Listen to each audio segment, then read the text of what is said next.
Hi friends, it's me Priya Hariprasad. Once again, welcome back. Welcome to the world of economics. Hope that you all are fine, safe and happy. ഇന്ന് ഞാൻ ഇവിടെ explain ചെയ്യാൻ പോകുന്നത് perceived demand curve and proportional demand curve. Perceived demand curve എന്താണ് proportional demand curve. അപ്പോൾ monopolistic കോമ്പറ്റീഷനകത്ത് വരുന്ന ഈ രണ്ട് ഡിമാൻഡ് കർവ് അതുമായിട്ട് റിലേറ്റ് ചെയ്തിട്ടുള്ള കാര്യമാണ്. അപ്പം ഇത് degree and P G level സ്റ്റുഡൻസിന് യൂസ്ഫുൾ ആയിരിക്കും. ഇതും ഒരു റിക്വസ്റ്റഡ് വീഡിയോ തന്നെയാണ്. മാക്സിമം എല്ലാവരും കാണാനും നിങ്ങളുടെ ഫ്രണ്ട്സുമായിട്ട് ഒന്ന് ഷെയർ ചെയ്യാനും ശ്രമിക്കുക. Please support and subscribe my channel. Subscribe ചെയ്യുന്ന സമയത്ത് ബെല്ലൈക്കൺ കൂടെ ഒന്ന് ക്ലിക്ക് ചെയ്യുക. അപ്പോഴേ ഞാൻ ഇടുന്ന പുതിയ വീഡിയോസിന്റെ നോട്ടിഫിക്കേഷൻസ് നിങ്ങൾക്ക് ഉടനെ ലഭിക്കുള്ളൂ. അപ്പോൾ നിങ്ങൾക്ക് യൂസ്ഫുൾ ആയിട്ടുള്ള വീഡിയോ ആണെങ്കിൽ നിങ്ങൾക്ക് അത് വേഗം അത് കാണാനായിട്ട് കഴിയും. Okay then come let's learn together. Let's begin the class. Perceived demand curve and proportional demand curve. Okay, അപ്പം ഇത് ചാംബർലിന്റെ കൺസെപ്റ്റ് ആണ്. നമുക്കറിയാം ചാംബർലിൻ എന്ന പേര് കേൾക്കുമ്പോൾ തന്നെ, എഡ്വേർഡ് ചാംബർലിൻ എന്ന പേര് കേൾക്കുമ്പോൾ തന്നെ നമുക്കറിയാം മൊണോപോളിസ്റ്റിക് കോമ്പറ്റീഷൻ. അപ്പൊ ഈ മൊണോപോളിസ്റ്റിക് കോമ്പറ്റീഷനകത്തായിരിക്കും ഈ perceived demand curve and proportional demand curve എന്ന് പറയുന്ന ഈ രണ്ട് കൺസെപ്റ്റ്സ് ഉണ്ടാവുക. ആ ഒരു കാര്യം ഓർമ്മ വയ്ക്കുക. ഓക്കെ, അപ്പൊ perceived and proportional demand curve എന്ന് പറയുമ്പോൾ that is related to Chamberlin. Okay, മനസ്സിലായല്ലോ. ഓക്കെ, ഇനി എന്താണ് പെർസീവ്ഡ് ഡിമാൻഡ് കർവ് എന്ന് നോക്കാം. എന്താണ് പെർസീവ്ഡ് ഡിമാൻഡ് എന്ന് പറയുന്നത്? Changes in the quantity demanded of a commodity due to the price cut of that commodity and keeping the related products price will remain constant. എന്താണ് പറയുന്നത്? അതായത് ഒരു പ്രോഡക്റ്റിന്റെ പ്രൈസ് കുറയാണ്, അപ്പം അതിന്റെ ഡിമാൻഡ് കൂടുന്നു. അപ്പൊ നമ്മൾ ഇങ്ങനെ അസ്യൂം ചെയ്യാണ് ആ പ്രൊഡ്യൂസർ ഇതുമായിട്ട് റിലേറ്റ് ചെയ്തിട്ടുള്ള, അല്ലെങ്കിൽ ഒരു മൊണോപോളിസ്റ്റിക് കോമ്പറ്റീഷൻ എന്ന് പറഞ്ഞാൽ കോമ്പറ്റീഷൻ ഉണ്ട്, ഒരുപാട് ഫേംസ് ഉണ്ടല്ലോ. അപ്പം ആ സബ്സ്റ്റിറ്റ്യൂട്ട് ഗുഡ്സ് ആയിരിക്കുമല്ലോ മിക്കവാറും, അല്ലെ? അപ്പം അങ്ങ് പ്രോഡക്ട്സ് ബേസിക്കലി സെയിം ആയിരിക്കും, എങ്കിലും ഡിഫറെന്റ് ആയിരിക്കുമല്ലോ മൊണോപോളിസ്റ്റിക് കോമ്പറ്റീഷനിൽ ഡിഫറൻഷിയേറ്റഡ് പ്രോഡക്ട്സ്. അപ്പൊ ഈ മറ്റുള്ള ഫേംസ് പ്രൈസ് കോൺസ്റ്റന്റ് ആക്കി വെക്കുന്നു, അതായത് പ്രസന്റ് ആ പ്രൈസ് എത്രയാണോ അത് തന്നെ ആക്കി വെക്കുന്നു എന്ന് അസ്യൂം ചെയ്തുകൊണ്ട് ഒരു ഫേം എന്ത് ചെയ്യാണ്? പ്രൈസ് കട്ട് ചെയ്യാണ്, അവരുടെ പ്രോഡക്റ്റിന്റെ പ്രൈസ് കുറയ്ക്കുകയാണ്. അങ്ങനെ കുറയ്ക്കുന്ന സമയത്ത് ആ പ്രോഡക്റ്റിന് എന്ത് കൂടുന്നു? ഡിമാൻഡ് കൂടുന്നു. എന്തുകൊണ്ടാണ് ഈ ഡിമാൻഡ് കൂടുന്നത്? പ്രൈസ് കുറച്ചതുകൊണ്ട് മാത്രമല്ല, മറ്റുള്ള ഫേംസ് ഒന്നും എന്ത് ചെയ്യുന്നില്ല? പ്രൈസ് കുറയ്ക്കുന്നില്ല, അവരുടെ പ്രൈസ് കോൺസ്റ്റന്റ് ആയിട്ട് തന്നെ തുടരുകയാണ്. അപ്പം നമ്മൾ ഈ പ്രൈസ് കുറച്ച ഫേമിന്റെ പ്രോഡക്റ്റിന് എന്തുണ്ട്? ഡിമാൻഡ് കൂടുന്നു, അല്ലെ? അങ്ങനെ വരുന്ന ആ ഡിമാൻഡ് കർവിനെയാണ് നമ്മൾ എന്തെന്ന് പറയുന്നത്? പെർസീവ്ഡ് ഡിമാൻഡ് കർവ് എന്ന് പറയുന്നത്. എന്താണ് പെർസീവ്ഡ് ഡിമാൻഡ് കർവ് എന്ന് പറഞ്ഞാൽ, മൊണോപോളിസ്റ്റിക് കോമ്പറ്റീഷനിൽ ഇപ്പൊ ഒരു ഫേം അവരുടെ പ്രോഡക്റ്റിന്റെ പ്രൈസ് എന്താ ചെയ്യണത്? കുറയ്ക്കുകയാണ് ചെയ്യുന്നത്. അങ്ങനെ പ്രൈസ് കട്ട് ചെയ്യുന്ന സമയത്ത് ആ പ്രോഡക്റ്റിന്റെ ഡിമാൻഡ് കൂടുന്നു. അപ്പം ഇവിടെ എന്തായിട്ട് ഇവർ അസ്യൂം ചെയ്യുകയാണ് ശരിക്കും പറഞ്ഞാല്? അതായത് മറ്റുള്ളവരൊന്നും എന്ത് ചെയ്യുന്നില്ല? പ്രൈസ് കട്ട് ചെയ്യുന്നില്ല, അല്ലെങ്കിൽ അവരെല്ലാം പ്രൈസ് കോൺസ്റ്റന്റ് ആക്കി വെക്കുന്നു, അല്ലെ? ഓക്കെ, അപ്പൊ അവരുടെ പ്രൈസ് കോൺസ്റ്റന്റ് ആണ്, റിമെയിൻ സെയിം ആണ്. ഈ ഒരു ഫേം മാത്രം എന്ത് ചെയ്തു? പ്രൈസ് കുറച്ചു. അപ്പോൾ എന്ത് കൂടുന്നു? ഡിമാൻഡ് കൂടുന്നു. അത് വരച്ച് കാണിക്കുന്ന ഡിമാൻഡ് കർവാണ് എന്തെന്ന് പറയുന്നത്? Perceived demand curve. വളരെ സിമ്പിൾ ആയിട്ടുള്ള ഒരു കൺസെപ്റ്റ് ആണ്. ഓക്കെ, ഇവിടെ നോക്കിക്കോളൂ. It shows the increase in quantity demanded of a product. ഒരു പ്രോഡക്റ്റിന്റെ ക്വാണ്ടിറ്റി ഡിമാൻഡിലുള്ള അളവ് കൂടുകയാണ്. എങ്ങനെയാണ്? Of a firm when the firm cuts down its price. Okay, ആ ഫേം പ്രൈസ് കട്ട് ചെയ്യാണ്. Provided others keep their prices constant. എന്നിട്ട് എന്താ വിശ്വസിക്കുന്നത്? അതേഴ്സ്, മറ്റുള്ളവരെല്ലാം എന്തായിട്ടാണ് അസ്യൂം ചെയ്യുന്നത്? പ്രൈസ് കോൺസ്റ്റന്റ് ആക്കി വെച്ചിരിക്കുന്നു. അപ്പം നമ്മൾ മാത്രം പ്രൈസ് കുറയ്ക്കുമ്പോൾ നമ്മളെ പ്രോഡക്റ്റിൽ എന്താണ്? ഡിമാൻഡ് കൂടുന്നു, അല്ലെ? പക്ഷെ ഒരിക്കലും മൊണോപോളിസ്റ്റിക് കോമ്പറ്റീഷൻ ഒന്നും അങ്ങനെ സംഭവിക്കുന്നില്ല. എന്താണ്? ഒരാൾ പ്രൈസ് കുറയ്ക്കുമ്പോൾ മറ്റുള്ളവരും എന്ത് ചെയ്യാണ്? കുറയ്ക്കുക ചെയ്യുക, അല്ലെ? ഡിമാൻഡ് ഉണ്ടാവാൻ വേണ്ടിയിട്ട്. അപ്പൊ ഇവിടെ അങ്ങനെയല്ല, അസ്യൂം ചെയ്യാണ് മറ്റുള്ളവരും കുറയ്ക്കുന്നില്ല, ഒരാൾ മാത്രം കുറയ്ക്കുന്നു. ആ ഒരാൾക്ക് കുറയ്ക്കുന്ന ഒരാൾക്ക് എന്ത് കൂടുന്നു? ഡിമാൻഡ് കൂടുന്നു, ക്വാണ്ടിറ്റി ഡിമാൻഡ് കൂടുന്നു, അല്ലെ? ഡിമാൻഡ് ചോദനത്തിന്റെ അളവ് കൂടുന്നു. ഇത് കാണിക്കുന്ന കർവ് ആണ് എന്ന് പറയുന്നത് പെർസീവ്ഡ് ഡിമാൻഡ് കർവ് എന്ന് പറയുന്നത്. മനസ്സിലായല്ലോ? It shows the increase in quantity demanded of a product of a firm when the firm cuts down its price provided others keep their prices constant. മറ്റുള്ളവർ പ്രൈസ് കോൺസ്റ്റന്റ് ആയിട്ട് വെച്ചിരിക്കുമ്പോൾ ഒരാൾ മാത്രം കുറയ്ക്കുന്നു, അവർക്ക് demand കൂടുന്നു. ആ ഡിമാൻഡ് കൂടുന്നത് വരച്ച് കാണിക്കുന്നതാണ് പെർസീവ്ഡ് ഡിമാൻഡ് കർവ്. മനസ്സിലായല്ലോ? And it is also known as, that means perceived demand curve is also known as subjective or imagined or expected demand curve. ഇതെല്ലാം സബ്ജക്റ്റീവ് ആണ്, അല്ലെ? പ്യുവർലി സബ്ജക്റ്റീവ് ആണ്. അതല്ലെങ്കിൽ ഇമാജിൻഡ് ആണ്, ഇമാജിൻ ചെയ്യുന്നതാണ്. ഒരിക്കലും ഇങ്ങനെ സംഭവിക്കുന്നില്ല, ശരിയല്ലേ? ഒരാൾ കുറയ്ക്കുമ്പോൾ മറ്റുള്ളവരും കോൺസ്റ്റന്റ് ആയിട്ടിരിക്കും നമുക്ക് പറയാൻ പറ്റുമോ? ഒരിക്കലും ഇല്ല. മനസ്സിലായല്ലോ? അതേപോലെ തന്നെ എക്സ്പെക്റ്റഡ് ഡിമാൻഡ് കർവ്. അപ്പം ഈ പെർസീവ്ഡ് ഡിമാൻഡ് കർവിനുള്ള വേറൊരു പേരുകളാണ് സബ്ജക്റ്റീവ് ഡിമാൻഡ് കർവ് അല്ലെങ്കിൽ ഇമാജിൻഡ് ഡിമാൻഡ് കർവ് അല്ലെങ്കിൽ എക്സ്പെക്ടഡ് ഡിമാൻഡ് കർവ്. ഓക്കെ, അപ്പൊ ഇത് മൂന്നും ഒന്ന് തന്നെയാണ് കാര്യം, പെർസീവ്ഡ് ഡിമാൻഡ് കർവ് ആണ്. മനസ്സിലായല്ലോ? ഇനി നമുക്ക് പ്രൊപ്പോർഷണൽ ഡിമാൻഡ് കർവ് എന്താണെന്ന് നോക്കാം. ചാമ്പർലിന്റെ തന്നെ കൺസെപ്റ്റ് ആയിട്ടുള്ള പ്രൊപ്പോർഷണൽ ഡിമാൻഡ് കർവ്. എന്താണ് പ്രൊപ്പോർഷണൽ ഡിമാൻഡ് കർവ് എന്ന് പറഞ്ഞാല്, ഒരു മൊണോപോളിസ്റ്റിക് കോമ്പറ്റീഷനിലെ ഒരു ഗ്രൂപ്പ് അല്ലെങ്കിൽ ഇൻഡസ്ട്രിയിലെ എല്ലാ ഫേംസും എന്ത് ചെയ്യാണ്, പ്രൈസ് ഒരേപോലെ നിശ്ചയിക്കുന്നതാണ്. കൂട്ടുകയാണെങ്കിൽ ഒരേപോലെ കൂട്ടുക, കുറയ്ക്കുകയാണെങ്കിൽ ഒരേപോലെ കുറയ്ക്കുക. അതിനെയാണ് എന്തെന്ന് പറയുന്നത്, പ്രൊപ്പോർഷണൽ ഡിമാൻഡ് കർവ്. അത് വരച്ച് കാണിക്കുന്നതിനെയാണ് എന്തെന്ന് പറയുന്നത്, പ്രൊപ്പോർഷണൽ ഡിമാൻഡ് കർവ് എന്ന് പറയുന്നത്. പ്രൊപ്പോർഷണൽ എന്ന് പറഞ്ഞാൽ ആനുപാതികമായിട്ട്, അപ്പൊ എല്ലാവരും ഒരുപോലെയാണ് ചെയ്യുന്നത്. സൈമൾട്ടാനിയസ്ലി ചേഞ്ച് ചെയ്യുന്നു പ്രൈസ്, അല്ലെങ്കിൽ സൈമൾട്ടാനിയസ്ലി പ്രൈസ് ഫിക്സ് ചെയ്യാണ്. മനസ്സിലായോ? അപ്പൊ നോക്കിക്കോളൂ. This shows the demand or sales of the product of a firm when the prices of all firms in a product group or industry change, all of them simultaneously in the same direction and by the same amount, that is uniform price. അല്ലെ, എല്ലാവരും ഒരേ ഡയറക്ഷനിലാണ് price change ചെയ്യുന്നത്. എന്ന് വെച്ചാൽ ഒരാൾ കൂട്ടുകയാണെങ്കിൽ എല്ലാവരും കൂട്ടുക, സെയിം ഡയറക്ഷനിൽ പ്രൈസ് കൂട്ടും. ഇനി അതല്ല, ഒരാൾ കുറയ്ക്കുകയാണെങ്കിൽ എല്ലാവരും കുറയ്ക്കും. അല്ലെ, സൈമൾട്ടേനിയസ്ലി ഒരേപോലെ ചെയ്യും. മനസ്സിലായോ?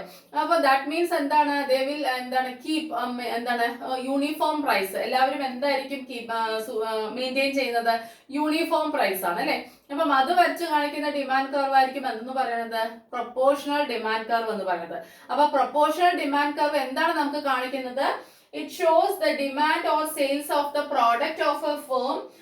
ഒരു ഫേമിന്റെ ഡിമാൻഡ് അല്ലെങ്കിൽ ഒരു ഫേമിന്റെ ഡിമാൻഡാണ് കാണിക്കുന്നത്. എങ്ങനെയാണ്, when the prices of all firms in a product, ആ പ്രോഡക്റ്റിന്റെ എല്ലാ ഫേംസും ഉണ്ടല്ലോ, ഒരു പ്രോഡക്റ്റിന് ഒരുപാട് ഫേംസ് ഉണ്ടാവുമല്ലോ same പ്രോഡക്റ്റിന്.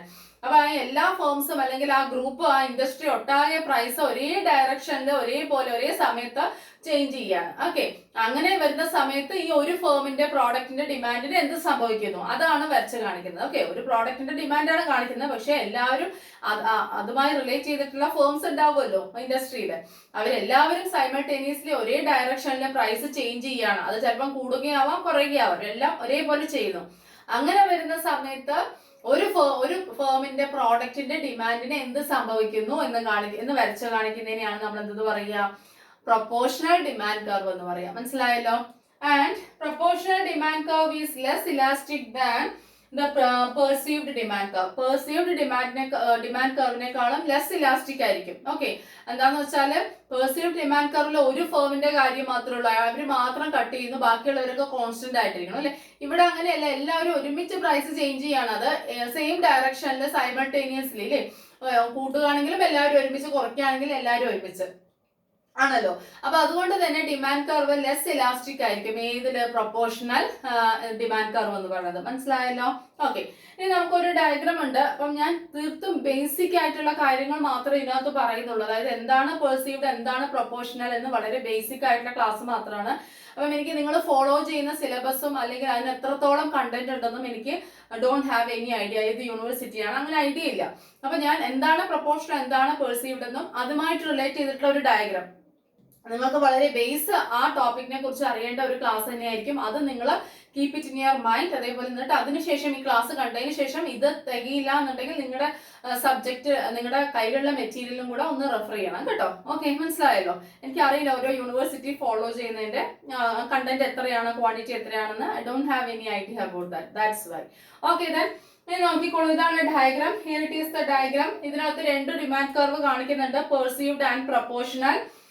DD, small letter DD എന്ന് പറയുന്നത് പെർസീവ്ഡ് ഡിമാൻഡ് കർവും ക്യാപിറ്റൽ ലെറ്റർ DD എന്ന് പറയുന്നത് പ്രൊപ്പോർഷണൽ ഡിമാൻഡ് കർവുമാണ് കേട്ടോ.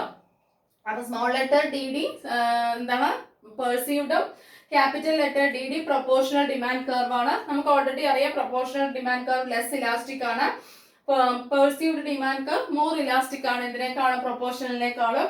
ഓക്കെ, ഇവിടെ എക്സ് ആക്സിസിൽ ക്വാണ്ടിറ്റി തന്നെയാണ് റെപ്രസെന്റ് ചെയ്യുന്നത്. X axis represents quantity and Y axis represents price. നോക്കിക്കോളൂ, ഈ എ എന്ന് പറയുന്ന പോയിന്റില് രണ്ടും എന്ത് ചെയ്യുന്നുണ്ട്, ടച്ച് ചെയ്യുന്നുണ്ട് അല്ലെ. ആരൊക്കെയാണ്, പ്രൊപ്പോർഷണലും പെർസീവ്ഡും. ആ ഒരു പോയിന്റിൽ വെച്ചിട്ടുള്ള, ആ ഒരു പോയിന്റിൽ എത്തി നിൽക്കുന്ന ക്വാണ്ടിറ്റിയാണ് OQ എന്ന് പറയുന്ന ക്വാണ്ടിറ്റി, ആൻഡ് പ്രൈസ് എന്ന് പറയുന്നത് OP പ്രൈസ്. ഇതായിരിക്കും എല്ലാ ഫേംസും എന്ത് ചെയ്യുക, ഫോളോ ചെയ്യുക. അതായത് പ്രൊപ്പോർഷണൽ ഡിമാൻഡ് കർവും അതേപോലെ തന്നെ ഏതാണ്, പെർസീവ്ഡ് ഡിമാൻഡ് കർവും ജോയിൻ ചെയ്യുന്ന എ എന്ന് പറയുന്ന പോയിന്റിൽ അവർ രണ്ടുപേരും ജോയിൻ ചെയ്യുന്നുണ്ട്. അപ്പൊ അവിടെ ആ പോയിന്റിൽ ഏതാണ് ഔട്ട്പുട്ട്, OQ ആണ് അല്ലെ. ഓക്കെ ഔട്ട്പുട്ട് അല്ലേ, അതേപോലെ ഒ പി പ്രൈസ്, ഇതായിരിക്കും എല്ലാവരും എന്ത് ചെയ്യുക, ആ മൊണോപ്പൊളിസ്റ്റിക് കോമ്പറ്റീഷനിലെ ആ ഗ്രൂപ്പ് ഓഫ് ഫേംസ് അല്ലെങ്കിൽ ആ ഇൻഡസ്ട്രിയിലെ എല്ലാ ഫേംസും എന്ത് ചെയ്യുക, ഫോളോ ചെയ്യുക. മനസ്സിലായല്ലോ?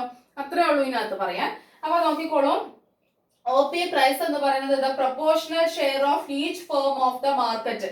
അതായത് ഓരോ ഫേമിന്റെയും ഷെയർ അത്രയാണ് എന്ന് വെച്ചാൽ എത്രയായിരിക്കും ക്വാണ്ടിറ്റി, ഒ ക്യു ക്വാണ്ടിറ്റി, ഓരോ ഫേമിന്റെയും ക്വാണ്ടിറ്റി ഒ ക്യു ആയിരിക്കും. അതേപോലെ ഓരോ ഫേമും ഫിക്സ് ചെയ്യുന്ന പ്രൈസ് എന്തായിരിക്കും, ഒ പി ആയിരിക്കും. കാരണം എന്താ, അവിടെ proportional and perceive demand curve രണ്ടും ടച്ച് ചെയ്യുന്നു ആ ഒരു പോയിന്റില്.